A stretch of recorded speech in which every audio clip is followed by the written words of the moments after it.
Kunci Sukses di Alam Kubur yang ditulis oleh Dr. Ahmad Mustafa Mutawalli. Kembali saya ingatkan, salah satu hal yang mendasar yang merupakan ciri khas agama kita Islam adalah beriman kepada yang gaib.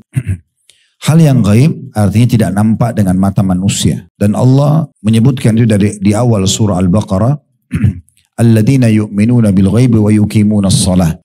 Orang-orang yang beriman kepada yang gaib dan sibuk mendirikan sholat. Tidak semua yang tidak nampak dengan mata itu berarti tidak ada. Karena orang-orang ateis, mereka tidak mau beriman kepada Allah, karena bagi mereka Allah tidak nampak. Tidak mau beriman kepada adanya kehidupan setelah kematian, karena bagi mereka itu tidak nyata. Dan seterusnya. Padahal sebenarnya secara akal sehat, secara rasional itu sudah terbantahkan. Cukup banyak hal yang bisa kita rasakan tapi tidak nampak dengan mata kita. Ini sudah pernah saya kasih contoh di pertemuan yang lalu, tapi saya ingatkan kembali. Misal kita tiap hari merasakan rasa lapar. Kita merasakan rasa haus. Kita juga punya rasa suka. Kita punya rasa benci. Kita punya rasa mengantuk. Kita punya rasa capek. Dan segala macam hal. Tapi kita tidak pernah lihat wujudnya. Cuma kita bisa rasakan. Ini dalil atau bukti, argumentasi secara akal. Kalau hal yang gaib itu ada. Kalau ini saja hal-hal dasar yang kita lalui dalam keseharian. Ada yang tidak nampak dengan mata tapi ada. Dan kita bisa rasakan. Nah begitu juga dengan kehidupan alam barzah di kuburan. Begitu juga dengan kehidupan di akhirat sana nanti. Beruntunglah kita menjadi seorang muslim karena kita sudah diberikan bocorannya. Kita tahu dari mana asalnya manusia ini. Siapa manusia pertama yang diciptakan? Dari bahan apa diciptakan? Apa yang terjadi awal sekali diciptakan? Adam alaihissalam dari tanah atau yang dari tembikar berwarna hitam. Kemudian setelah diciptakan Allah SWT memerintahkan para malaikat sujud kepadanya. Yang menolak sujud adalah iblis dari kalangan jin. Kemudian Allah melaknatnya dan akhirnya dia mengiklankan permusuhan abadi kepada Nabi Adam dan keturunannya. Lalu Nabi Adam masuk surga, lalu diturunkan ke bumi menjadi khalifah. Kemudian mulailah berjalan syariat Allah Subhanahu Wa Taala dan peraturan-peraturannya dari turunan anak Adam. Dan semua akan berakhir nanti dengan kematian secara individual. Dan kiamat nanti secara massal, kemudian semuanya akan menuju ke alam barzah, lalu dibangkitkan di mahsyar, ditimbanglah amal baik dan amal buruknya, kemudian nanti ada puncak balasan orang-orang yang patuh, saleh dan saleha akan masuk ke dalam surga abadi dan sudah dirincikan surga itu. Dari pintunya, taman-tamannya, pakaiannya, makanannya, minumannya, istanahnya, pelayan-pelayannya, bidadara dan bidadaranya, segala macam terinci. Begitu juga dengan ancaman bagi orang yang durhaka dan membangkang. Kafir, musyrik, orang-orang munafik. Mereka akan disiksa dan sudah dirincikan dari siksaan yang paling ringan di neraka sampai siksaan yang paling berat. Kita sangat beruntung menjadi seorang muslim. Kita sudah punya bocorannya semua. Tidak ada sesuatu yang tidak jelas bagi kita. Dari mana asalmu manusia? Oh sudah ada jawaban dari Nabi Adam. Apa tujuan kamu ada di sini? Oke, kita sudah tahu tujuan kita. Allah katakan dalam surah Az-Zariyat. Surah nomor 51 ayat 56. Wa ma khalaqtul jinna wal insa illa liya'budun. Aku tidak ciptakan jin dan manusia kecuali untuk mengabdi kepadaku. Jadi memang kita tujuannya ada di muka bumi ini. Bapak Ibu sekalian kita semua ada di sini. Memang tujuannya untuk majelis ilmu seperti ini. Memang untuk sholat kalau azan. Memang untuk bakti dengan orang tua. Memang untuk jenguk orang sakit. Memang untuk baca Quran. Untuk doa, untuk zikir. Dan tidak ada tujuan lain. Kalau makan, minum, tidur, interaksi dengan orang. Ini pelengkap hidup saja. Kita sudah tahu tujuan kita. Kita sudah tahu semua kebaikan yang kita kerjakan, apapun itu, sekecil apapun, senyum dengan saudara muslim, bersedekah dengan 1.000 rupiah misalnya, berbagi dengan sepotong roti, atau misalnya sebutir beras pun, maka Allah mengatakan, فَمَنْ يَعْمَلْ مِثْقَالَ ذَرَّةٍ خَيْرًا يَرَهُ. Siapa yang berbuat seperti biji sawi dari kebaikan, dia pasti akan lihat. Dalam surah Al-Zalzalah ayat 8 dan ayat 9. وَمَنْ يَعْمَلْ مِثْقَالَ ذَرَّةٍ شَرًّا يَرَهُ. Dan siapa yang berbuat seperti biji sawi dari keburukan pasti juga akan diperlihatkan dan dipertanggungjawabkan. Jadi kita sudah tahu semuanya. Kita senyum, kita sholat, kita dulu majelis ilmu seperti ini. Diikuti dengan keyakinan dalam hati kita akan menerima balasannya. Semua ibadah dalam agama Islam. Semua perintah Allah yang baik diikuti dengan janji-janji positif. Biasanya bahasa ceramahnya fadilah. Jadi tidak ada Bapak Ibu mengerjakan satu perbuatan baik dalam agama Islam ini. Kalau beriman pada Allah kecuali pasti ada janjinya di situ. Sedekah akan dibalas apa, orang sholat malam akan dapat apa, orang haji umroh akan dapat apa, bakti sama orang tua akan dapat apa, semuanya ada. Begitu juga dengan ancaman-ancaman yang datang pada setiap pelanggaran. Sudah diberikan ancaman, orang bohong akan dihukum seperti ini, orang riba akan seperti itu, orang zina akan seperti itu. Dirincikan semua. Jadi kita sudah punya bocorannya dari awal sampai akhir. Oleh karena itu ini hal yang luar biasa. Salah satu yang paling mendasar adalah kita diinformasikan tentang hal-hal yang gaib. Di antaranya yang kita bahas di buku kita ini adalah tentang alam kubur. Kalau orang ateis, orang-orang yang tidak beriman sama Allah, mereka menganggap kuburan itu tanah batu nisan, selesai. Tapi bagi kita tidak seperti itu. Itu sebuah alam barzah. Sudah tahu kan kita kalau lagi ziarah kubur, kita dianjurkan mengucapkan salam dan doa. Di antara doanya, Assalamualaikum ahlal kubur. Semoga keselamatan tercurahkan untuk kalian wahai penghuni kuburan. Yakfirullahu lana walakum. Semoga Allah memaafkan kami dan kalian. Antum salafuna wa nahnu bil athar. Kalian telah mendahului kami akan menyusul kalian. Dalam riwayat lain, Assalamualaikum ahlad diyari minal muslimina wal mu'minin. Semoga keselamatan tercurahkan untuk kalian penghuni negeri orang-orang muslim dan orang-orang mukmin. Wa inna insyaallah bikum lalahiqun, dan kami dengan izin Allah akan menyusul kalian. As'alullaha lana wa lakumul afiyah. Aku memohon kepada Allah untukku dan untuk kalian keselamatan. Jadi kita tahu dengan doa-doa ini, kalau tahu terjemahannya, kita sedang berbicara dan mendoakan orang-orang yang ada di kuburan itu. Itu juga doa yang ketiga, Assalamualaikum dara qaumin mu'minin. Semoga keselamatan tercurahkan untuk kalian negeri penghuni negeri orang-orang beriman. Wa atakum ma tu'adun. Telah datang kepada kalian apa yang dijanjikan untuk kalian, maksudnya kematian. Gadan muajjalun, sampai hari yang sudah ditentukan, maksudnya hari kiamat. Wa inna insyaallah bikum lahikun. Dan kami dengan izin Allah akan menyusul kalian. Jadi orang Islam tahu masalah ini. Kalau kita sholat jenazah, 4 kali takbir. Takbir pertama, baca Al-Fatihah tanpa iftitah, tanpa surah. Takbir kedua, membaca salawat yang kita baca di tahiyat. Takbir ketiga, mendoakan mayit. Takbir keempat, mendoakan diri sendiri. Di takbir ketiga, di antara doa untuk mayit, Allahumma rzuqhu daran khairan min darihi. Ya Allah, karuniakanlah si mayit ini tempat tinggal lebih baik daripada tempat tinggalnya di dunia. Berarti di kuburan itu ada kehidupan. Ada tempat tinggal. Warzukhu ahlan khaira min ahlihi. Karuniakan dia keluarga lebih baik daripada keluarganya. Warzukhu jaran khaira min jiranihi. Dan karuniakan dia tetangga lebih baik daripada tetangganya. Jadi sekian banyak dalil-dalil, baik secara akal ataupun secara hukum agama atau secara Al-Quran, dari dalil Al-Quran dan Sunnah membuktikan memang ada kehidupan di sana. Dan ini satu karunia yang luar biasa yang harusnya kita syukuri. Pada pertemuan yang lalu saya sempat menjelaskan di halaman nomor 4, kemudian nomor 5 dan nomor 6 juga nomor 7 tentang dalil-dalil yang diangkat oleh penulis benarnya ada kehidupan di alam barzah itu. Nah, perlu Bapak Ibu tahu, barzah itu orang itu mati dikubur di bawah tanah atau tidak dikubur di bawah tanah seperti orang meledak pesawatnya, gak ditemukan sepotong pun badannya. Atau orang tenggelam di lautan, badannya habis dicabit-cabit oleh ikan. Maka ini tetap saja dia akan sampai ke alam barzah. Jadi alam barzah itu tidak selamanya harus di bawah tanah, tapi dia sebuah alam yang akan di bawah nanti orang-orang yang meninggal ke sana. Di situ dijelaskan, saya ingatkan kembali dalil-dalil yang diangkat oleh penulis ya di halaman 4 kalau pegang bukunya. Yang pertama surah As-Sajdah ayat 21, walanudhiqannahum minal azabil adna dunal azabil akbari la'allahum yarji'un. Dan sungguhnya kami benar-benar akan merasakan kepada mereka sebagian azab yang dekat sebelum azab yang besar, maksudnya di akhirat. Mudah-mudahan mereka kembali ke jalan yang benar. Kata Ibnu Abbas radhiyallahu anhu, di bawahnya ada keterangan, sebagian dari azab ini di dunia, lalu mereka akan mendapatkan yang lebih besar di alam kubur. Dan azab yang paling besar lagi nanti di neraka Jahannam. Jadi semua orang yang berbuat kesalahan di dunia, itu pasti akan Allah datangkan hukumannya. Tidak ada pelanggaran yang tidak datang hukuman. Minimal sekali itu rasa sumpek, sedih, suntuk. Ya. Setiap orang buat dosa, walaupun misalnya dia berzina di hotel bintang 5, dia mencuri, dia mendapatkan miliaran, pasti akan ada penyesalan. Ada perasaan ya sumpek, ada perasaan suntuk. Lebih besar daripada itu terjadi pertikaian dengan pasangannya, dipermalukan di tengah-tengah masyarakat, apalah tertahan rezekinya, gagal proyeknya, segala macam hal. Di dunia akan datang siksaan itu. Di kuburan akan datang siksaan lebih pedih lagi kalau dia tidak taubat.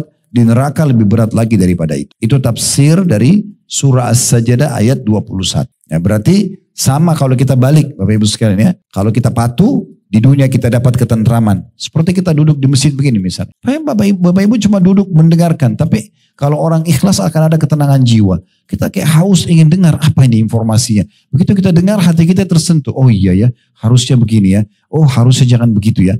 Itu ketenangan. Dirasakan begini. Orang kalau patuh, orang kalau sholat, orang kalau baca Quran, orang kalau haji dan umroh. Biar letih ada ketenangan jiwa. Di dunia dirasakan itu. Di kuburan nanti akan dapat balasan. Kuburannya menjadi taman dari taman surga. Di akhirat nanti akan masuk ke dalam surga yang lebih besar lagi daripada itu. Lebih besar daripada itu. Selanjutnya yang kedua adalah, ini dalam surah Ghafir ayat 46. Ini tentang Fir'aun dan pengikut-pengikutnya yang mendukung dia dengan pembangkangan kepada Allah subhanahu wa ta'ala.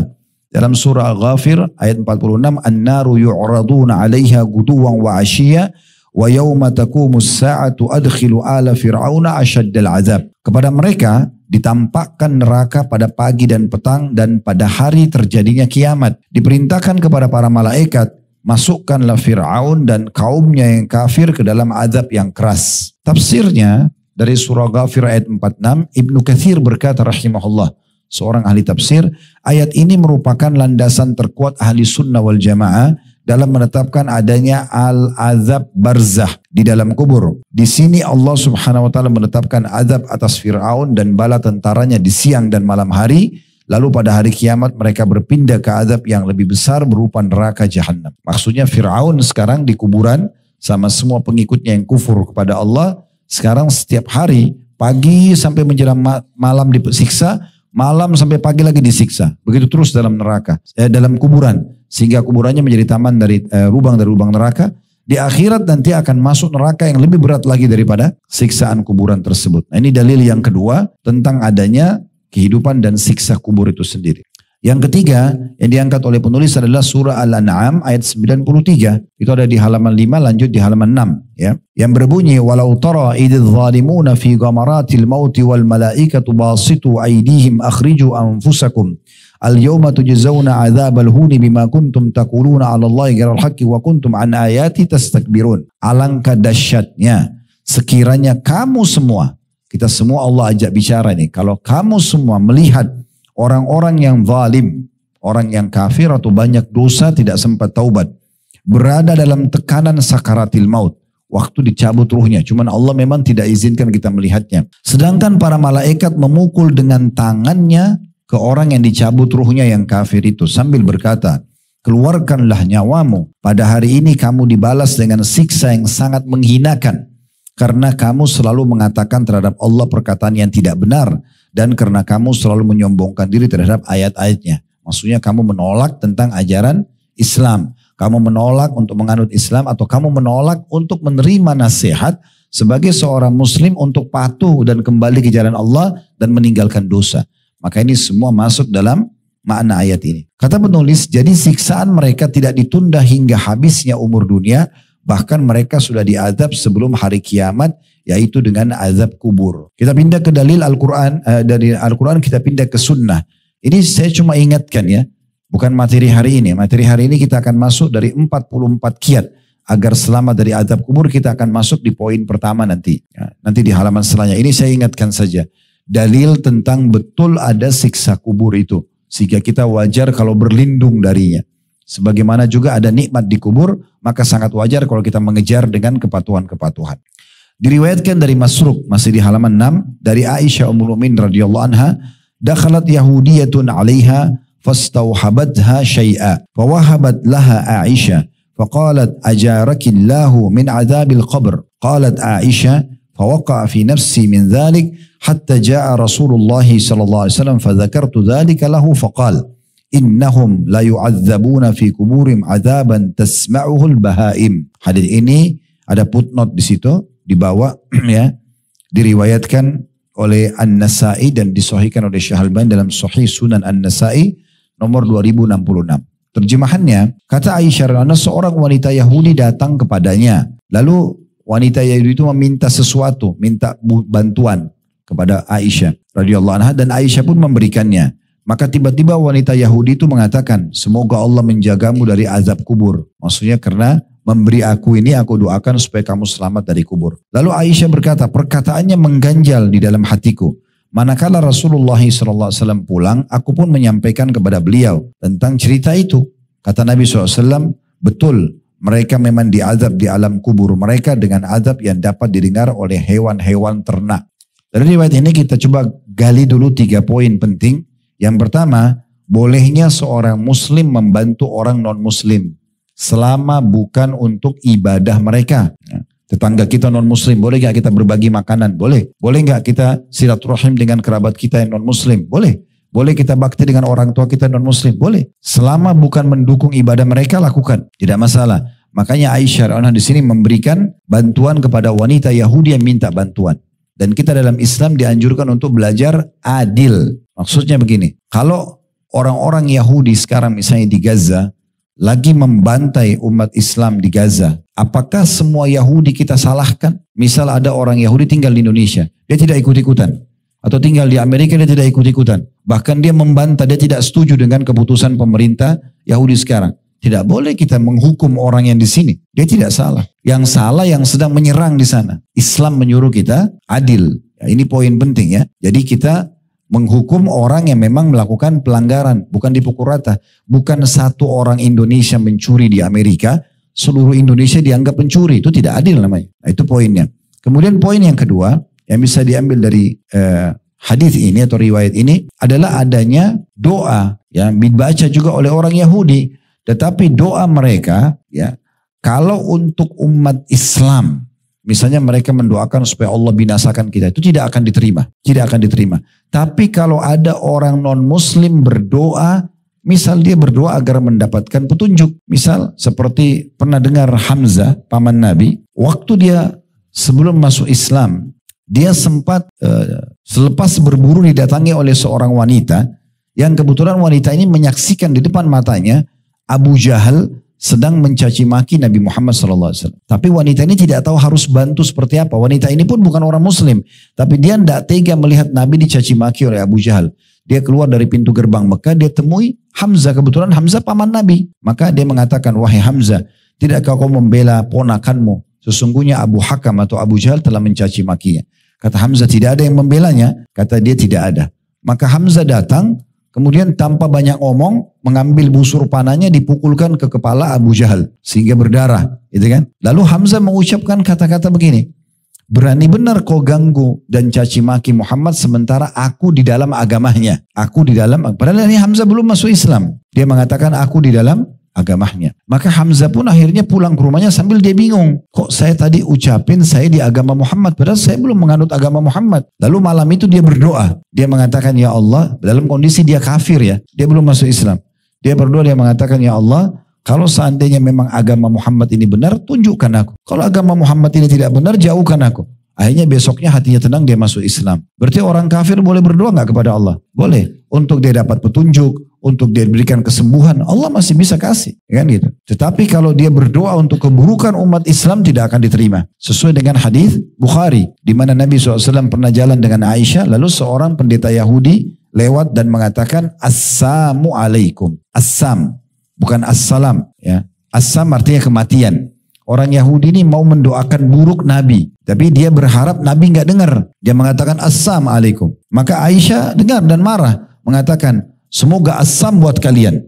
Dan juga dilaknat. Gitu kan? Maka Nabi SAW mengatakan alaikum. Wa alaikum. Wa alaikum artinya untuk kalian juga. Jadi kalau Bapak Ibu diucapkan salam oleh orang non muslim. Adabnya kita oleh bilang Assalamualaikum. Misalnya tetangga kita, teman, bisnis, siapa saja.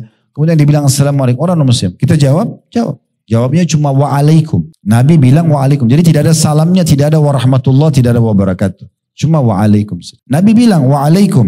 Aisyah dan Nabi mengatakan, wahai Aisyah, tenanglah. Maksudnya jangan emosional. Kata Aisyah, ya Rasulullah, tidak Anda dengar apa doa mereka? Mereka mengatakan assam, kematian buat kita. Kata Nabi SAW, tidak usah khawatir. Karena doa buruk mereka buat kita tidak akan diterima oleh Allah. Tapi doa kita kepada Allah untuk mereka, misalnya semoga Allah binasakan Yahudi di Gaza, itu akan diterima. Nah, berarti kalau doa kehancuran untuk umat Islam tidak akan terima. Tapi kalau doa mereka dapat hidayah, mereka punya kebutuhan, itu Allah masih kasih.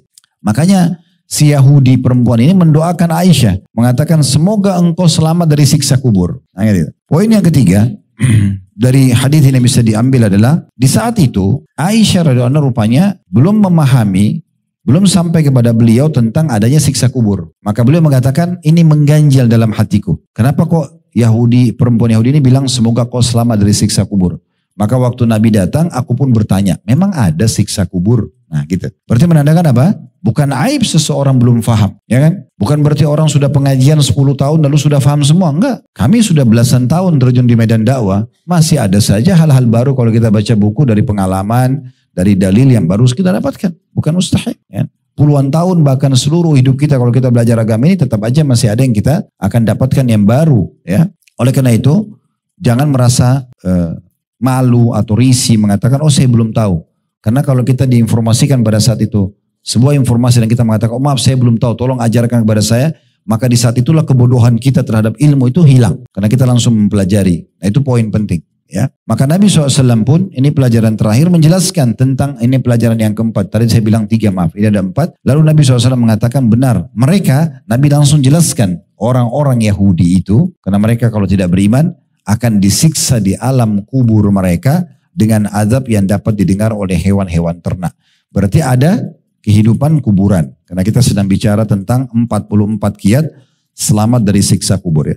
Dalil terakhir di sini hadis yang diriwayatkan Imam Muslim dan disahihkan oleh Syekh Albani dalam Mishkah di nomor 941 ada di halaman 7 ya. Dari Ibnu Abbas radhiyallahu anhu beliau berkata, "Anna Nabiy sallallahu alaihi wasallam kana yu'allimuhum hadha ad-du'a kama yu'allimuhum as-surata min al-Qur'an. Yaqul qulu Allahumma inni a'udzubika min 'adzabi jahannam wa a'udzubika min 'adzabil qabr wa a'udzubika min fitnatil masiihid dajjal wa a'udzubika min fitnatil mahya wal mamat." Ibnu Abbas berkata, Nabi SAW mengajari para sahabatnya doa berikut sebagaimana beliau mengajari mereka sebuah surah dari Al-Quran. Maksudnya saking pentingnya doa ini sampai Nabi mengulang-ulangi mengajarkan para sahabat seperti diajarkan kepada mereka ayat-ayat Al-Quran. Maka Nabi SAW bersabda, seringlah ucapkan, ya Allah, aku berlindung kepadamu dari azab neraka jahanam. Di poin ini dulu, Nabi SAW mengatakan dalam riwayat lain, tidak ada seorang muslim yang berlindung kepada Allah dari api neraka 3 kali, riwayat lain sampai 7 kali, kecuali neraka akan merespon sambil mengatakan, ya Allah, hambamu fulan berlindung kepadamu dariku, maka selamatkan ia dariku. Jadi menandakan neraka itu makhluk Allah yang hidup dan sudah ada. Dan dia akan merespon orang yang berlindung kepada Allah selama di dunia darinya kepada Allah. Maka Allah pun akan memberikan perlindungan itu. Kemudian juga potongan kedua, aku berlindung kepadamu dari azab kubur. Nah ini jadi saksi bahasan kita. Nabi SAW jadikan doa bagi setiap muslim yang rutin dibaca, berlindung dari siksa kubur. Ya, ini sebagian riwayat menyebutkan dibaca sebelum salam, setelah membaca doa tahiyat. Yang ketiga, aku berlindung kepadamu dari fitnah al-masihid dajjal yang akan keluar nanti di akhir zaman, ini ada bahasan sendiri.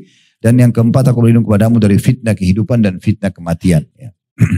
Baik, ini review dan mengingatkan kembali tema yang kita bahas pada pertemuan yang lalu. Sekarang kita masuk ke halaman 11 ya. 44 kiat agar selamat dari azab kubur. Poin pertama dari 44 itu, penulis mengatakan adalah iman kepada Allah sebagai Rabb dan Islam sebagai agama. Ini kiat pertama dan yang paling utama dalam menyelamatkan kita dari siksa kubur. Ya, yaitu beriman kepada Allah Subhanahu Wa Taala. Apa maknanya beriman? Kita mengikrarkan dengan lisan, meyakini dengan hati, dan mengaplikasikan dengan anggota tubuh. Bahwasanya kita yakin ada Allah. Ya, jadi harus tiga komponen ini bersatu. Meyakini dalam hati bahwasanya Allah itu ada, mengikrarkan dengan lisan, ya, kita berzikir, berdoa, menyebut nama Allah, beristighfar kalau buat dosa, dan mengaplikasikan dengan anggota tubuh. Sholat, haji, sedekah, nah itu namanya iman. Ya. Jadi kalau ada orang cuma ucapin lisannya saya beriman sama Allah, tapi hatinya tidak yakin, anggota tubuhnya tidak tunduk sama Allah, berarti belum beriman. Makanya pernah ada satu orang Arab Badui, dia baru saja syahadat, lalu dia mengatakan, amanna, kami sudah beriman. Maka Allah turunkan firman-Nya, "Qul lan tu'minu walakin qulu aslamna wa lamma yadkhulul imanu fi qulubikum." Kata Allah Subhanahu wa taala, jangan kalian mengatakan sudah beriman, tapi katakan kalian sudah masuk Islam sampai iman itu tertanam dalam hati kalian. Sampai iman itu tertanam dalam hati kalian. Itu poin pertama dulu tentang definisi iman. Iman itu berarti meyakini dalam hati tentang Allah, keberadaan Allah, mengikrarkan dengan lisan dan mengaplikasikan dengan anggota tubuh. Poin yang kedua, yang perlu difahami, iman itu bertambah dan berkurang. Dia bisa sangat kuat, dia bisa sangat lemah. Bisa juga tengah-tengah.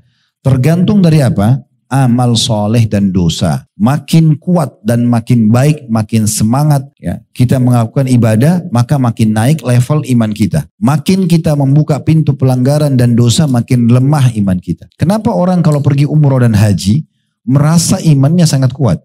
Karena di sana padat program ibadah. Azan sudah langsung ke masjid, nonton pun di TV di kamar hotel, orang tawaf. Gitu kan? Allahu alam kalau emang ada jemaah haji umroh masih sibuk nonton yang lain, tapi umumnya orang begitu. Masuk ke mall nggak ada musik, perempuan semua berhijab. Lingkungan dan situasi membawa kita pada amal soleh, maka imannya lebih terasa baik. Nah seperti itu. Dan kalau orang berbuat dosa, maka akan terasa imannya kendor. Lama-lama sampai tipis sekali. Sampai mungkin sudah tidak bisa lagi dia untuk bangun, untuk sholat tepat waktu, sudah tidak mau lagi baca Quran, tidak mau majelis ilmu, itu sangat lemah imannya. Nah ini keputusannya ada di tangan Bapak Ibu masing-masing. Iman itu kita yang bisa mempertahankan. Dan kita juga yang bisa menguranginya. Dengan cara gimana? Rajin beramal soleh maka akan meningkat iman kita. Seminggu saja praktekin, seminggu. Dari sekarang seminggu, jangan dengar musik. Dengarin tilawat tiap hari, dengarin ceramah tiap hari, tiap azan sholat. Perhatikan satu suap makan pun masuk di mulut kita harus halal. Lisan kita selalu berzikir, jaga penglihatan mata dari yang haram, telinga dari yang haram, tangan dari yang haram, kaki dari yang haram. Seminggu saja. Rasain bedanya dengan seminggu sebelumnya secara keimanan. Pasti akan beda. Begitu juga kalau kita 1 bulan, 1 tahun, makin sering kita menjaga keimanan kita, maka makin bertambah. Dan tidak ada batasnya. Tidak ada batasnya. Gak bisa orang bilang, oh saya kalau sampai pada level 1 tahun mempertahankan iman saya, maka iman tidak akan turun. Enggak, dia akan bisa turun. Dan kalau kita tahun kedua lebih giat lagi, makin tinggi lagi. Tahun ketiga lebih tinggi lagi, begitu terus. Dan tidak ada batasnya. Tidak ada batasnya. Beruntunglah orang yang selalu komitmen mempertahankan imannya dengan memperbanyak amal soleh dan meninggalkan dosa. Dan rugilah orang yang sengaja melemahkan imannya dengan terus membuka pintu-pintu pelanggaran. Rasionalnya begini, orang taat dan orang bermaksiat ini seperti orang kerja di perusahaan. Coba perhatikan staf-staf di perusahaan yang berprestasi, selalu datang on time, mengerjakan pekerjaannya dengan baik, dia jaga sikapnya, akhlaknya, karakternya, maka pasti dapat gajinya. Gak ada alasan untuk memecat pegawai seperti ini, gak ada alasan juga untuk menghukumnya. Justru sebaliknya, mungkin perusahaan akan menaikkan jabatannya, akan memberikan bonusnya. Benar gak? Oke. Begitu juga dengan pegawai yang ugal-ugalan, datang selalu telat, maunya sendiri, tidak ikuti peraturan perusahaan, ya, melakukan pelanggaran-pelanggaran, punya karakter yang tidak baik, maka dia sangat dekat dengan hukuman, ancaman, hardikan, bahkan puncaknya bisa diusir dan dikeluarkan dari perusahaan tersebut. Nah, seperti itu kurang lebih rasionalnya orang-orang yang patuh dan orang-orang yang membangkang. Nah, itu iman kepada Allah Subhanahu wa taala. Kemudian iman ini itu tidak akan datang dalam hati kita tanpa ilmu. Ya, ini hal yang ketiga berhubungan dengan keimanan. Jadi pondasinya Bapak Ibu sekalian itu ilmu dulu akan mendatangkan iman. Iman kalau sudah datang maka akan rajin amal soleh. Ini tiang kahabat. Jadi nggak bisa orang punya iman tanpa ilmu.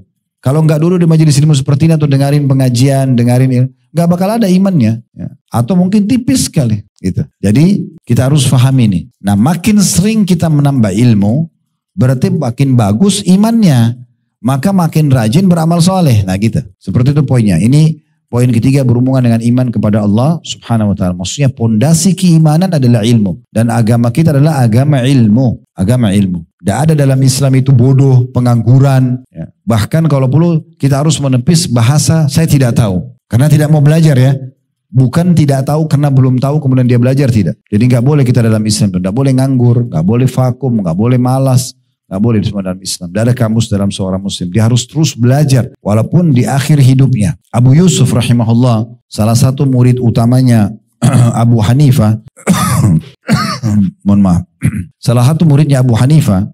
Beliau pada saat sudah mau meninggal, di ranjang kematiannya, kedatangan seseorang yang pernah berselisih pendapat dengan dia dalam salah satu hukum. Kemudian di akhir hidupnya sudah putih semua rambutnya, putih jenggotnya, sudah sesak nafasnya. Begitu temannya datang, dia mengatakan, Alhamdulillah kamu datang. Ingat gak dulu berapa tahun yang lalu kita pernah berselisih pendapat tentang sebuah hukum. Dan saya setelah kamu pergi, saya baru tahu kamu yang benar. tolong ajarkan kepada saya dalil-dalilmu itu. Umurnya sudah tua, diranjang kematian, sesak nafas. Maka temannya mengatakan, wahai Abu Yusuf, kamu diranjang kematian. Harusnya kau syahadat saja. Dia bilang, saya sudah syahadat. Demi Allah saya meninggal dalam kondisi mengetahui ilmu itu, lebih saya sukai daripada saya meninggal dalam kondisi saya bodoh terhadap ilmu itu. Maka temannya, di saat Abu Yusuf sudah mau meninggal, sesak nafas, diajarin. Allah berfirman, Rasulullah bersabda, ini loh dalilnya. Terus Abu Yusuf hafalin. Setelah dihafalin, kata temannya, lalu saya pamit pulang. Begitu saya tiba di pintu rumahnya, terdengar tangisan keluarganya. Abu Yusuf sudah meninggal. Di akhir hidupnya masih mau belajar. Tidak ada kata terlambat. Jadi orang yang sengaja bodoh-bodoh, tidak mau tahu tentang hukum agama, tentang halal haramnya dan segala macam, maka ini berarti orang yang tidak akan menjaga keimanannya. Dan keimanan kiat pertama dan utama untuk selamat dari siksa kubur. Baik, selanjutnya kata beliau, iman kepada Allah sebagai Rabb dan Islam sebagai agama. Nah di poin Islam, ini kita masih di judulnya ya. Di poin Islam, Islam ini artinya istislamun nafs lillahi rabbil alamin. Atau penyerahan diri secara totalitas kepada sang pencipta Allah. Itu baru namanya Muslim. Ya. Dan Allah tidak menurunkan agama ya selama Allah ciptakan manusia dan alam semesta ini kecuali satu. Tidak pernah ada agama lain, cuma Islam. Jadi yang Bapak Ibu anut sekarang agama Islam ini bukan agama baru. Inilah agama Nabi Adam, Nabi Nuh, Nabi Saleh, Nabi Musa, Nabi Isa. Semua Nabi-Nabi sama agamanya. Islam. Tidak ada agama lain. Itu Allah kekalkan dalam surah Al-Imran, surah nomor 3 ayat 19. Inna dina indallahil Islam. Sesungguhnya agama hanya Islam saja. Jadi kita sebagai seorang muslim kita sangat yakin Nabi Isa bukan agama Nasrani. Dia Muslim. Ya. Nabi Musa adalah Muslim, bukan orang Yahudi, bukan agama Yahudi. Jadi tidak ada agama lain. Semua nabi-nabi agamanya satu yaitu Islam. Dan Allah Subhanahu wa taala berfirman masih dalam surah Al-Imran sama surah nomor 3 ayat 85, "Wa may yabtaghi ghairal islami dinan fala yuqbala min wa huwa fil akhirati minal khasirin." Sampai coba pilih-pilih selain daripada Islam sebagai agamanya, maka tidak akan diterima darinya. Dan dia di akhirat termasuk orang-orang yang rugi. Orang yang rugi. Ya. Jadi ini jelas sekali bagaimana Allah Subhanahu wa ta'ala tidak menurunkan agama lain kecuali Islam. Nah, terus apa perbedaan antara nabi-nabi ini? Beda di syariat, di hukum-hukum. Ada hukum yang turun dalam Taurat, begitu datang Injil setelahnya, mungkin hukum itu dihapus. Atau ada hukum yang ditambah. Begitu juga dengan datang Al-Quran, ada hukum yang dihapus, ada hukum yang ditambah, atau ada hukum yang dipertahankan. Ya seperti itu. Tapi nabi-nabi semuanya sama agamanya. Makanya kata Nabi Muhammad SAW di dalam hadis yang sahih, perumpamaan aku dan nabi-nabi sebelumku semuanya ibarat seperti satu bangunan yang mewah, yang bagus. Orang-orang mengelilinginya sambil memuji-muji bangunan tersebut dan berkata, sungguh indah sekali bangunan ini. Dan mereka menemukan ada satu batu bata yang belum diletakkan. Maka mereka berkata, kalau seandainya satu batu bata ini diletakkan, maka akan sempurna bangunan ini. Apa kata Nabi Muhammad SAW? Ketahuilah, aku satu batu bata itu. Jadi maksudnya apa? Nabi Muhammad tidak beda sama Nabi Isa, tidak beda sama Nabi Musa, tidak beda sama Nabi Nuh. Sama. Ibarat seperti satu bangunan. Melengkapi satu sama yang lainnya. Nah seperti itulah yang kita fahami tentang masalah Islam. Dan dalam Islam kita tahu, kita harus meyakini semua nabi-nabi itu beriman kepada Allah. Kalau ada seorang muslim mengatakan Nabi Isa bukan nabi, dia kafir. Nabi Musa bukan nabi, dia kafir. Kita tahu rukun iman kita, iman kepada Allah, iman kepada malaikat, iman kepada kitab-kitab, iman kepada para rasul, iman ke hari kiamat, dan takdir buruk.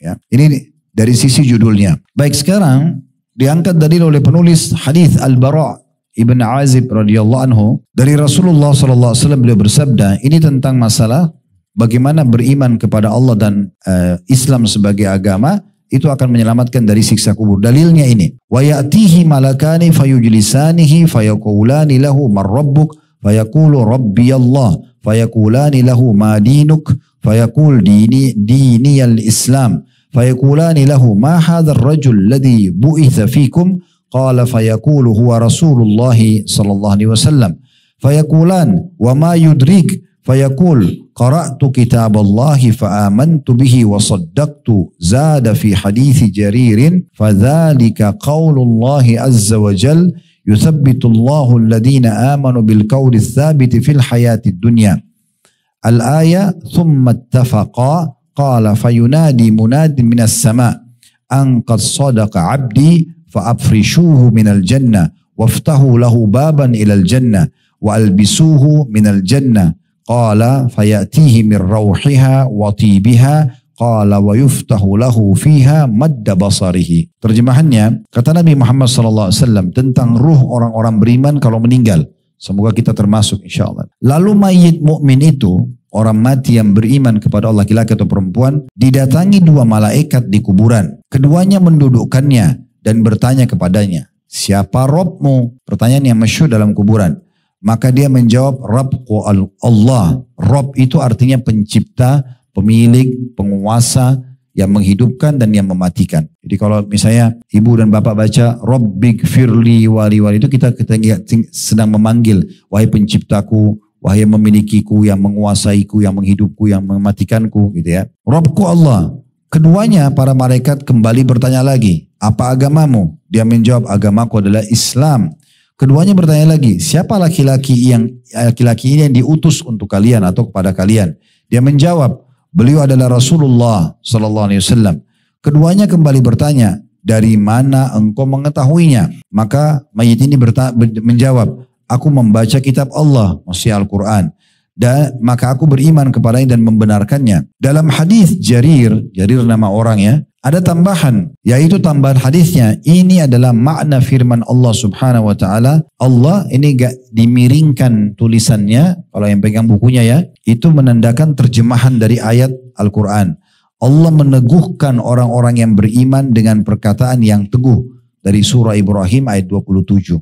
Maksudnya nanti kalau Bapak Ibu beriman kepada Allah dan selama hidup di dunia ini berusaha maksimal patuh kepada Allah, mengerjakan perintah, meninggalkan larangan, nanti di dalam kuburan seperti surah Ibrahim ayat 27, kita bisa jawab sendiri. Ya. Jadi kita langsung jawab, Tuhanku Allah, agamaku Islam, Nabiku Muhammad, itu sendiri. Biar Bapak Ibu hafal mati di muka bumi ini.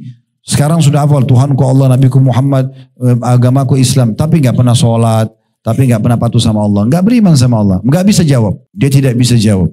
Jadi ini makna daripada surah Ibrahim ayat 27. Allah akan kokohkan lisan orang beriman untuk menjawab pertanyaan tersebut. Kemudian Al-Bara dan Jabir meriwayatkan dengan redaksi yang sama. Maksudnya ada riwayat yang tambahannya, tanda kutip berarti tambahan hadis. Lantas seorang penyeru dari langit berseru. Allah berfirman, hambaku berkata benar. Maksudnya pada saat si mayit mengatakan Tuhanku Allah, agamaku Islam, Nabiku Muhammad, maka Allah mengatakan hambaku benar dengan jawaban itu. Bentangkanlah hamparan di kuburannya itu dari surga untuknya. Bukalah untuknya pintu menuju ke surga dan berilah ia pakaian dari surga. Maka keindahan dan aroma harum surga sampai kepadanya. Lalu kuburnya dilapangkan sejauh pandangan matanya. Jadi ini keadaan kuburan. Jadi walaupun kita masukkan mayit itu 1 kali 2 meter, nanti kalau orang mukmin meninggal dunia, maka akan berubah. Berubahnya, dia bisa melihat surganya. Dia bisa melihat surganya. Dan sampai kepadanya bau wangi, dalam riwayat ini diberikan pakaian juga dari surga. Dan kemudian diluaskan kuburannya seluas pandangan matanya. Ada satu buku saya sarankan untuk beli, tapi saya tidak tahu penerbitnya, ya. Tidak ingat. Dulu beberapa tahun lalu waktu saya mengajar tentang masalah alam kubur juga ini, dulu judulnya masih 559 kisah nyata atau kisah alam barzah. Saran saya buku itu dibeli. Memang di dalamnya kalau setahu saya ada 500 lebih kisah. Itu dibagi 2. Ratusan kisah tentang kuburan secara fakta lapangan yang ditemukan. Kuburan yang memang seluas pandangan mata. Ada mayit yang jasadnya masih utuh.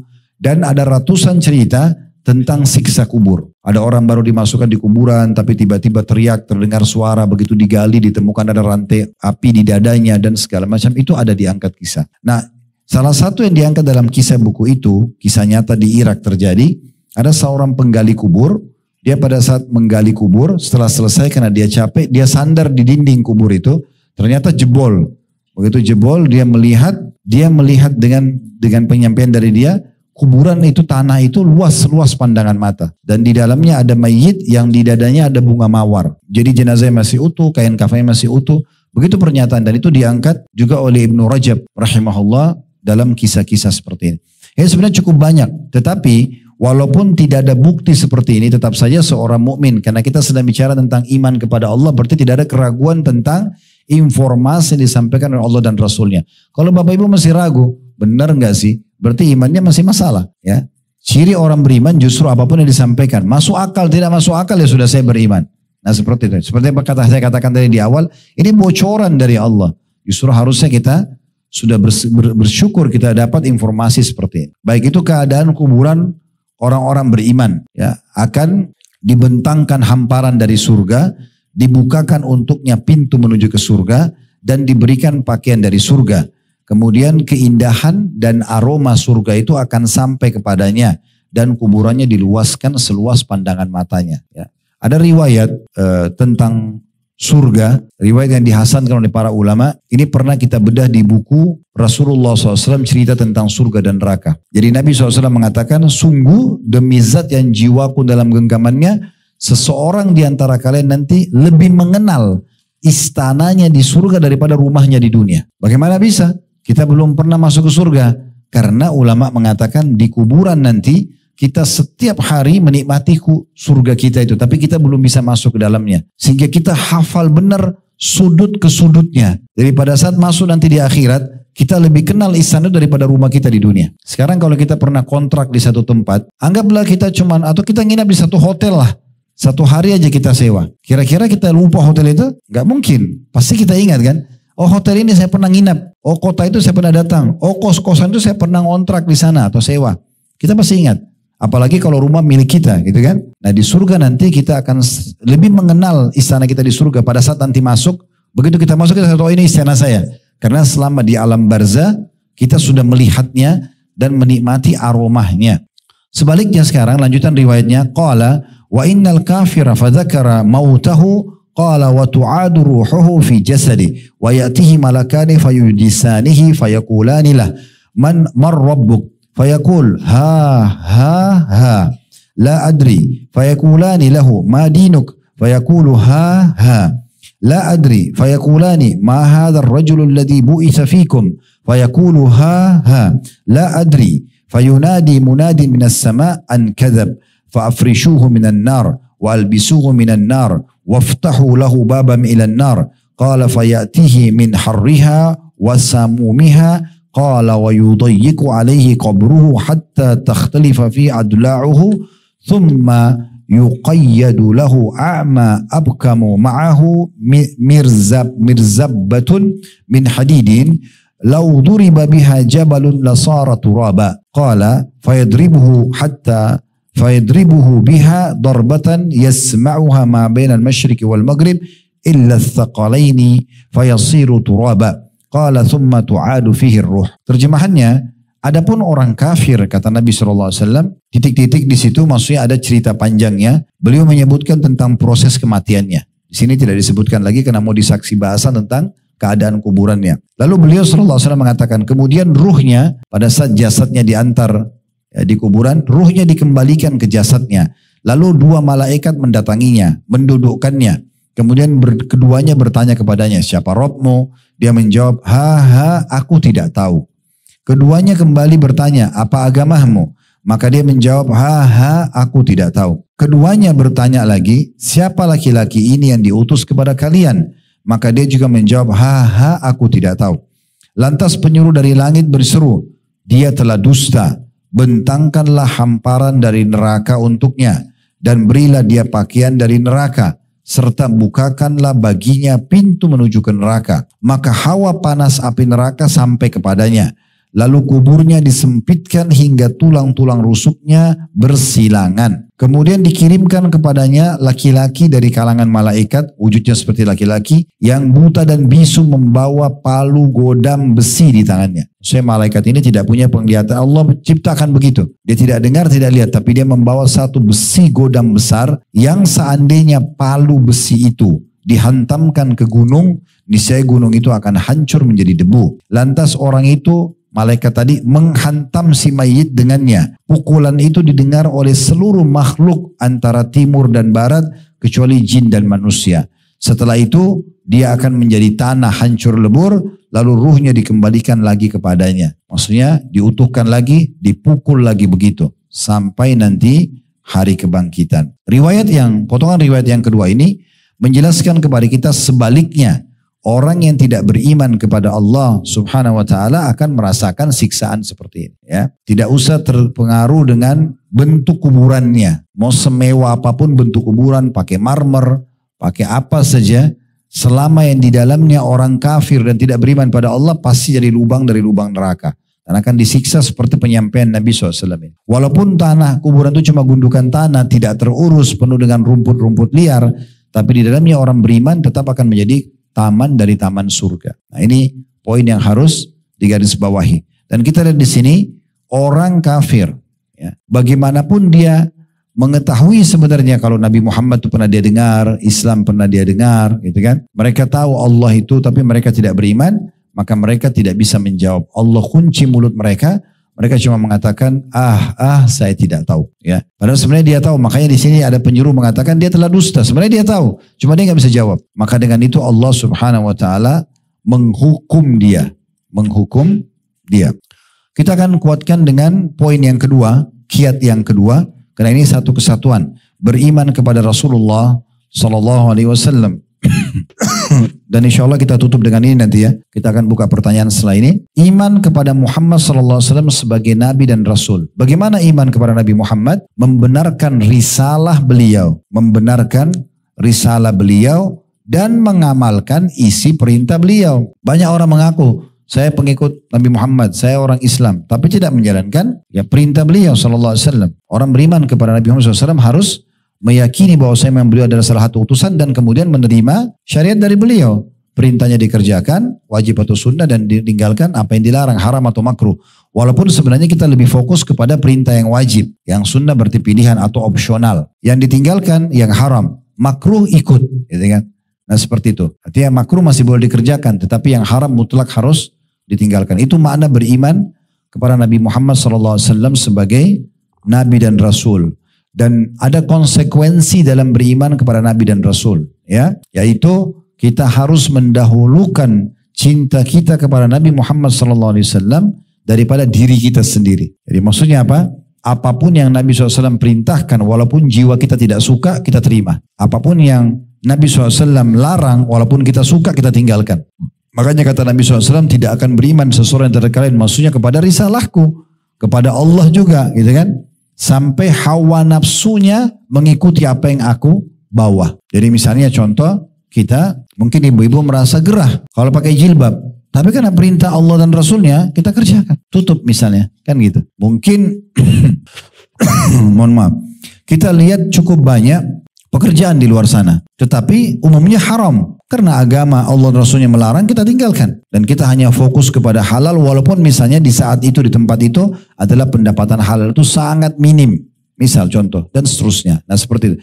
Mungkin kalau yang sunnah-sunnah, ya kita mau tidur malam, tetapi ada perintah Rasulullah untuk sholat malam, kita bangun, dan seterusnya. Ya, gitu. Nah ini dalilnya tentang, kita langsung masuk ke masalah kuburan. Kalau iman kepada Nabi Muhammad SAW juga akan menjadi kiat.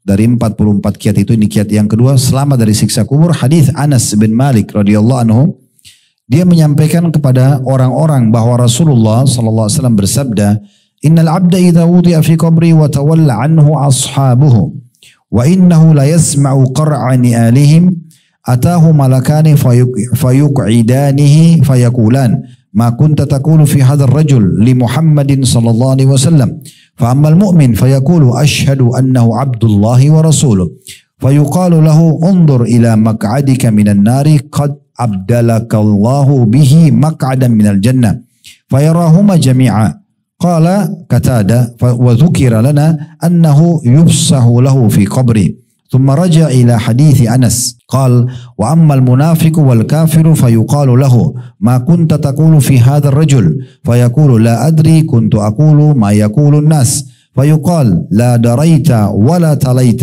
ويضرب بمطاريق من حديد ضربه فيصيح صيحة يسمعها من يليه غير الثقلين. Apabila seorang hamba diletakkan dalam kuburnya dan rekan-rekannya atau yang mengantarnya telah pulang, sungguh dia benar-benar masih dapat mendengar derap sendal-sendal mereka. Lalu ini tentu kita akan buktikan semua nanti. Dan kita sebagai seorang beriman, ini kita sedang bicara tentang iman, kita yakini benar-benar kita pun kalau sudah mati di kuburan, langkah orang yang mengantar itu kita masih dengar pada saat awal-awal mereka meninggalkan kuburan tersebut.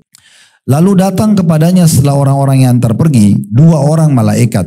Keduanya mendudukkannya dan bertanya kepadanya, apa yang kamu ketahui tentang laki-laki ini? Maksudnya Muhammad SAW. Adapun orang mukmin, dia spontan bisa menjawab, aku bersaksi bahwa dia adalah hamba Allah dan utusan Allah. Dia adalah hamba dan utusan Allah. Lantas dikatakan kepadanya oleh para malaikat, lihatlah tempatmu di neraka. Allah telah menggantinya dengan sebuah tempat di surga. Maksudnya karena kamu beriman kepada Nabi Muhammad SAW. Maka orang ini, mayit ini melihat kedua tempat tersebut. Dia lihat tempatnya di neraka, dia lihat juga tempatnya di surga. Di sini langsung dulu kita ambil pelajaran penting ya. Kalau yang pertama, memang akan ada pertanyaan dalam kuburan tentang Nabi Muhammad SAW. Beruntunglah orang yang selama hidupnya selalu mempelajari sunnah-sunnah beliau, yang menerapkan dalam hidupnya, kemudian juga mengajarkannya, mendakwakannya. Ini beruntung sekali. Karena nanti akan mempermudah dia menjawab pertanyaan malaikat. Kemudian yang kedua, orang-orang munafik dan orang kafir tidak akan pernah, munafik berarti pura-pura Islam. Ya, dia tidak akan pernah bisa menjawab. Dia cuma mengatakan, saya cuma ikut-ikut dulu orang bilang apa. Maka dengan itu dia akan disiksa tentunya. Pelajaran yang ketiga yang bisa diambil dari sini adalah bagaimana seseorang di antara kita memang punya 2 tempat. Sekarang ini kita punya tempat di surga, punya tempat di neraka. Kapan penentuan finalnya? Di saat kita meninggal, Bapak Ibu sekalian. Kalau kita meninggal dalam keadaan beriman, maka tempat di nerakanya tidak dipakai. Kita akan masuk di surga. Meninggal dalam keadaan kafir. Ada orang kan beriman sampai akhir hidupnya lalu dia murtad. Ada orang begitu. Maka tempat surga dia tidak dapat, tempat nerakanya dia akan pakai. Ada orang meninggal banyak maksiatnya. Dosanya lebih berat daripada amal solehnya. Maka dia harus masuk ke nerakanya dulu. Baru nanti setelah bersih dosanya baru masuk ke surganya. Jadi semua kita pasti punya tempat di surga dan neraka. Nah, kalau orang memang meninggal dalam keadaan baik, beriman kepada Allah SWT, beriman kepada Rasulullah SAW, semasa hidup dia terapkan Islam dalam kehidupannya, meninggalkan perintah semampunya, meninggalkan larangan semampunya, maka nanti malaikat setelah tanya, bagaimana pendapatmu tentang orang ini? Maksudnya Nabi Muhammad SAW mengatakan, saya beriman bahwa dia adalah Allah, dia adalah utusan Allah, hamba dan utusan Allah. Maka di saat itu, malaikat memperlihatkan tempatnya di neraka. Ini loh tempatmu di neraka. Dulu kalau kau tidak beriman pada Rasulullah ini sallallahu alaihi wasallam, kau akan masuk sini. Maka dilihatkan juga sekarang tempat kamu di sini. Allah ganti dengan surga. Ya, maka kedua tempat itu dilihat oleh si mayit tadi. Selanjutnya Qatada berkata, Qatada ini nama seorang yang meriwayatkan hadis, disebutkan kepada kami bahwa setelah itu kuburnya dilapangkan untuknya. Mirip dengan riwayat tadi poin pertama, beriman kepada Allah, diluaskan seluas pandangan mata dia. Kemudian beliau kembali ke hadis Anas. Maksudnya Qatada kembali melanjutkan hadis tadi yang sebelumnya kita bacakan. Bahwasanya Nabi SAW bersabda, adapun orang munafik dan orang kafir, maka dikatakan kepadanya, apa yang kamu ketahui tentang laki-laki ini? Maksudnya tentang Nabi Muhammad SAW. Maka si mayit orang kafir dan munafik itu hanya mengatakan, aku tidak tahu. Aku hanya mengatakan seperti apa yang dikatakan orang-orang. Maka dikatakan padanya, kamu tidak tahu dan tidak mau mencari tahu. Nah, ini pelajaran tambahan dari hadis yang ketiga, yaitu orang-orang yang sekarang ya hidup di masa kita, terutama di masa kita ya, dengan adanya media yang sangat canggih, dengan kejadian Gaza kemarin, ya, orang masih tidak ada orang yang tidak kenal sekarang agama Islam. Semua orang dengar, dan orang jadi tahu, orang jadi belajar Al-Quran. Sekarang yang jadi bestseller di Eropa dan Amerika Al-Quran. Banyak orang syahadat karena kejadian Gaza misalnya. Orang jadi tahu semua. Orang jadi tahu, orang-orang beriman kepada Allah, orang-orang Palestina semua mengatakan kami sabar, ini ujian dari Tuhan kami Allah, disebutkan nama Allah, makin diperkenalkan. Jadi tidak ada alasan untuk tidak tahu Islam terutama di masa kita sekarang. Makanya dalam riwayat kita ini, malaikat akan berkata pada orang kafir, kau tidak tahu dan tidak mau mencari tahu. Kau memang sengaja tidak mau tahu ini. Maka ya silahkan, tinggal terima hukumannya. Nah, seperti itu. Maka dia pun, orang kafir atau munafikin dipukul dengan palu dari besi dengan pukulan yang membuatnya berteriak keras. Hingga teriakannya dapat didengar oleh semua makhluk yang ada di sekitarnya kecuali jin dan manusia. Ini hadis ada footnote nomor di bawah itu ya, nomor 5, hadis riwayat Bukhari dan disahihkan oleh Syekh Albani. Nah, dari riwayat ini juga kita tambahkan poin terakhir bahwasanya memang Allah Subhanahu wa taala masih menutup kuping kita sebagai makhluk yang Allah pilih, ditutup manusia sama jin agar tidak mendengarkan siksaan kubur tersebut. Kalau siksa kubur ini dalam riwayatnya dikatakan diperdengarkan pada manusia, maka mereka akan meninggal seketika. Dalam hadis yang lain kata Nabi SAW, kalau kalian tahu Apa yang Allah ancamkan buat para orang kafir, orang munafik, orang banyak dosa dan tidak sempat taubat ini, demi Allah kata Nabi SAW, kalian tidak bisa tidur dan kalian tidak akan menikmati biologis yang halal dengan pasangan kalian. Karena dahsyatnya gitu ya. Tapi Allah SWT dengan rahmatnya menutupi itu supaya tetap saja kita lalui kehidupan. Yang penting nikmatin halal, jauhi yang haram. Kerjakan perintah, tinggalkan yang dilarang. Seperti itu aja. Ya, Allah SWT memang merahasiakan hal tersebut. Sebagaimana Allah menutup juga mata kita punya hijab. Batasan mata kita ada. Di belakang tembok ini aja kita tidak tahu apa yang ada misalnya. Atau di rumah sekarang kita tidak tahu. Tapi pada saat orang meninggal, hijab matanya diangkat. Maka semua dia bisa lihat. Dia bisa lihat malaikat. Dia bisa lihat surga dan neraka. Jadi semuanya bisa berbeda. Nah seperti itu keadaannya orang-orang nanti pada saat meninggal.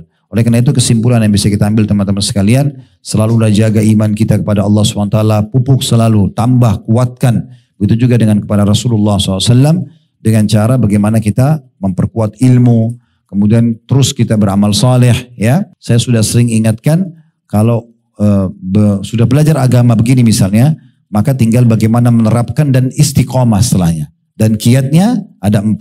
Ilmu yang pertama. Yang kedua, amalkan ilmu itu. Ya. Jangan Bapak Ibu dengar sholat malam, oh ya saya sudah tahu. Tapi nggak dipraktekin. Ya. Zikir pagi petang, oh iya sudah tahu. Keutamaan baca Quran sudah tahu. Hafal Quran sudah tahu. Apalah semua sudah tahu. Haji, umroh, bakti orang tua, jenguk orang sakit. Tapi sekedar teori saja. Ini nggak benar. Harusnya kalau mau istiqomah, belajar ilmu itu dan kemudian praktekin.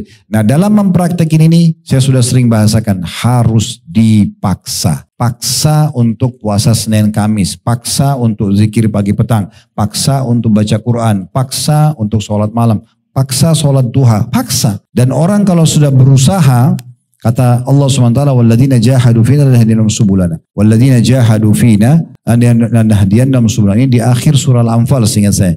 Orang-orang yang memaksakan diri menuju jalan kami akan tunjukkan dia ke jalan kami. Jadi sedikit saja kita berusaha beribadah kepada Allah, Allah akan mudahkan kita untuk bisa menjaganya. Yang penting mulai dulu. Sering saya bahasakan, kalau Bapak Ibu belum memulai ibadah, coba koreksi. Ibadah apa yang belum pernah Ibu dan Bapak sekalian lakukan. Coba lakukan mulai sekarang. Karena kalau kita tidak lakukan, ibarat kita sama syaitan berada di sama-sama garis start. Kalau kita tidak memulainya, syaitan di sebelah kita selalu menjatuhkan kita. Kamu gak bisa, kamu gak mampu, gak usah lah, nanti aja. Segala macam bisikan yang membuat kita tidak mau lakukan. Lalu bagaimana caranya? Mulai dulu. Paksa. Mulai sholat duha walaupun 2 rakaat. Mulai sholat malam walaupun 2 rakaat. Mulai baca Quran walaupun cuma 2-3 ayat. Mulai. Dengan kita mulai seperti kita sudah mulai jalan dari garis start. Kalau kita sudah mulai bergerak, maka rival kita, musuh kita syaitan gak bisa mengganggu kita. Kalaupun dia mau goda, sekarang orang kalau lagi lari, ada temannya musuhnya mau jatuhin jiwanya. Kamu gak bisa. Dia gak bisa, susah. Dia harus teriak. Itu pun suaranya mungkin belum 100% sampai kepada orang ini. Tapi kalau kita masih tetap vakum di situ, maka sangat mudah kita untuk dikalahkan. Yang ketiga, ini bentuk komunitas. Komunitas, selalu saya ingatkan. Selalu bersama, kalau akhwat-akhwat di sini, sama komunitas solihat. Wanita-wanita yang baik, yang solihah, yang dekat sama Allah. Tempat mereka memang di sini. Majelis ilmu sama masjid. Gak ada wanita baik di karaoke, di diskotik. Gak ada itu. Karena mereka maksiat kepada Allah kan. Dengar musik, terbuka auratnya, kumpul sama lawan jenis yang bukan mahram. Itu dosa maksiat. Gak bisa kita bilang mereka solihah. Gitu kan. Begitu juga mau cari suami. Gak bisa cari suami di karaoke sama diskotik. Di masjid. Kalau azan sab pertama, nah itu paling layak jadi suami. Gitu. Nah iya. Ciri khasnya di situ. Bukan cari di jalanan. Bukan cari di tempat-tempat lain. Kalau ada laki-laki begitu azan, dia tinggalkan semua pekerjaannya langsung ada di saf pertama, itu luar biasa. Itu sudah, makanya waktu Julaibib, ya, satu sahabat Nabi, sebenarnya fisiknya kurang sekali. Orangnya kurus, kulitnya hitam, mukanya jelek. Begitu cirinya disebutkan, ini bukan penghinaan, memang begitu disebutkan cirinya. Sampai waktu Nabi tanya Julaibib, hai Julaibib, kenapa kau belum nikah? Dia bilang, ya Rasulullah, siapa yang mau sama saya? Dia tahu dirinya. Saya nggak mungkin dengan kondisi jelek begini, siapa yang mau? Sudah kurus, hitam, kecil, mukanya jelek gitu. Sampai akhirnya Nabi SAW mengatakan, saya akan lamarkan buat kamu. Maka Nabi datangi satu rumah orang Ansar, terkenal punya anak cantik dan soleha. Kata Nabi SAW setelah salam, saya punya hajat dengan kalian. Biasanya orang Arab kalau bicara begini ini mau melamar. Maka tuan rumahnya langsung bilang, selamat datang ya Rasulullah. Mereka pikir Nabi yang mau nikahi. Ya. Selamat datang ya Rasulullah. Kalau Rasulullah yang mau lamar, kenapa nolak gitu. Tapi Nabi bilang, bukan buat saya, tapi buat Julaibib. Nah begitu sebut nama Julaibib, orang di Madinah tahu Julaibib secara fisik. Tapi dia soleh. Orang ini sangat soleh. Ahli ibadah gitu. Maka kata kedua orang tua perempuan ini, tunggu dulu ya Rasulullah, kami coba diskusi dulu. Dan kami akan tanya dulu anaknya. Tapi subhanallah, wanita ini karena sudah penuh hatinya dengan iman, dia dari belakang tembok di kamarnya bilang kepada ibu ayahnya, wahai ibu dan ayah, apakah kalian berdua akan menolak lamaran Rasulullah? Kalau Rasulullah yang sudah lamar, ini rekomendasi langsung, wahyu, gak usah ditolak. Nikahkan saya sama Julaibib. Dia gak lihat lagi fisiknya. Yang terjadi betul menikah. Beberapa hari atau beberapa waktu setelah menikah, Julaibib ikut di perang, di salah satu peperangan lalu terbunuh mati syahid. Ya. Akhirnya dengan begitu istrinya dapat syafaatnya hari kiamat. Gitu kan? Sampai waktu meninggal Nabi SAW pegang Julaibib dengan tangan beliau. Di dekat Julaibib ada 7 orang kafir yang mati dibunuh oleh Julaibib. Maka Nabi SAW mengatakan, ya Allah sungguhnya aku bagian dari dia, dia bagian dari aku. Jadi memang kita dahulukan agamanya. Gitu kan? Bukan hanya tampannya, untuk apa dia tampan atau dia kaya, tapi ternyata nanti kasar dalam rumah tangga, tidak memberikan hak karena tidak faham. Gitu kan? Tidak faham masalah ini. Dan dalam rumah tangga nanti jangan selalu bawa PR. Nanti saya yang nasihati. Apa jadi pahlawan kesiangan? Nanti saya yang luruskan. Untuk apa? Cari orang yang sudah baik. Itu komunitas penting. Kata Nabi SAW, almaru ala dini khalili. Seseorang sudah dengan agama, temannya atau komunitasnya. Falyandur ahadukum ila man yukhalil. Cari orang yang dia jadikan sebagai sahabatnya. Yang terakhir berdoa kepada Allah SWT agar dibuat istiqomah. Bisa bertahan dengan keimanan dan amal soleh tersebut. Ingat, waktu kita terbatas. Waktu kita terbatas. 70 tahun saja. Di sini kalau ada misalnya ibu-ibu kita, akhwat mayoritas datang. Misalnya yang paling sepuh umur 70 tahun misalnya. Lalu kita kalau tanya beliau, sekarang umurnya berapa 70 tahun? Bu, kira-kira 70 tahun ini berlalu seperti bagaimana sih? Pastikan dia akan mengatakan seperti sebentar aja. Terbukti ketemu sama temannya mungkin yang dulu sama-sama waktu masih kecil. Begitu ketemu mereka langsung nostalgia seakan-akan kejadian itu baru kemarin. Pernah gak ketemu sama teman-teman SD dulu? Kita sekarang sudah menikah, sudah punya anak. Terus kita ngobrol seakan-akan baru kejadian kemarin. Begitu nanti kalau kita meninggal. Oh dulu di dunia begitu ya. Ini loh sejarah hidup saya. Ini lahir, bayi, mulai anak-anak, menikah, mati. Udah. Oh cuma ini sejarahnya. Memang begitu. Maka hati-hati. Kita harus jeli menyelamatkan diri kita sebelum terlambat. Setiap pengajian seperti ini Bapak Ibu sekalian. Tujuannya adalah memperbaiki mulai dengar ke depan. Kita tidak bicara yang lalu. Ya, pengajian tujuannya begitu. Kita mungkin bicara misalnya tentang masalah konsep kejujuran misalnya. Oh jujur itu dalam Islam begini. Mungkin ada yang hadir sering bohong. Bukan kita sedang bahas sekarang ke belakang. Tapi bagaimana sekarang dia ke depan lebih baik. Kalau selama ini sudah jujur, bagaimana dia sekarang tinggal istiqomah dengan kejujuran itu sampai dia meninggal dunia. Nah itu tujuannya majelis ilmu. Kalau pulang dari sini terus terasa, oh kayaknya saya harus lebih hati-hati ya. Itu bekas dari ilmu. Jangan dihilangkan. Jangan bilang kenapa saya begini ya, kenapa saya jadi takut. Justru bagus. Itu efek ilmu.